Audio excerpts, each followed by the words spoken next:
reiškia, didžiulė, puiki įstaiga. Vaikų namai, kūdikių namai. Ir atrodo, kad tenais, kai įeini, atrodo, kad pasitiks baisus triukšmas, nes vaikai ten turi būti. Bet tenais, tamiuose vaikų namuose yra tylu kaip vienuolyne.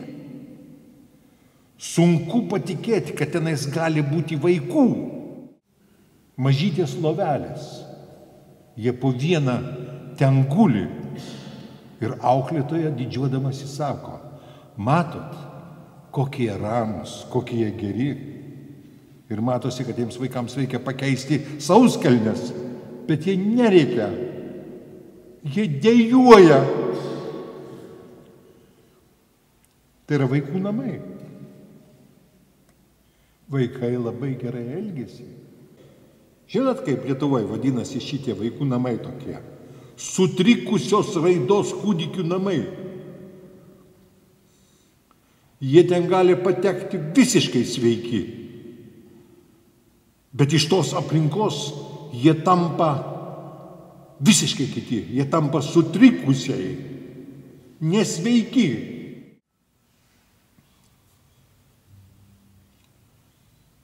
Nėra karų jau senai. Jau nebėra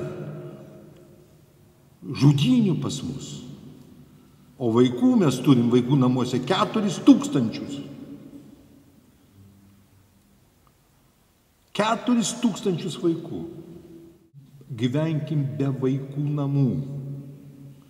Ieškokime galimybių, kad tie vaikai patektų į normalias šeimas. Jie to nori, jie tikrai to nori. Aš pats esu išaugęs ne pačiuose vaikų namuose, bet mano mama dirbo vaikų namuose, Kaune. Ir aš, kadangi mes gyvenam tokiai lūšnelėje prie tų vaikų namų, tai aš mačiau, kaip jie gyvena. Tiesiog gyvenau tuose namuose, nors buvau privilegijuotas, aš turėjau motiną. Ir įsivaizduokit, 100 vaikų laksto po kiemą. Kažką žaidžia, kažką daro. Ir staiga pasirodo moteris, įeina į tą kiemą.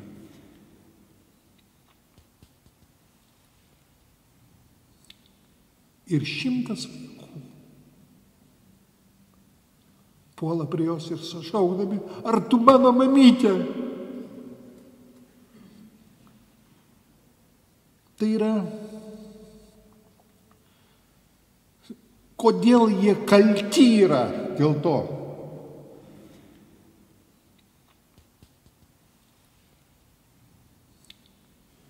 Ponai ir ponios. Atsiprašau už mano emocionalią kalbą, dėl to aš negaliu kalbėti ramiai.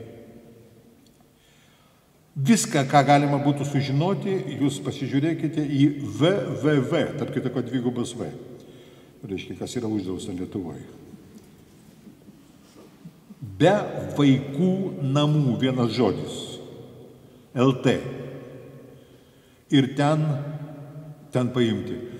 Skleiskim tą, galim paimti tą vaiką ar negalim paimti, bet skleiskime kitiems, kurie norėtų turėti vaikų, kurie norėtų turėti tą ryšį ir tam vaikui, tam žmogui padarytumėt neįtikėtiną paslaugą, neįtikėtiną dalyką.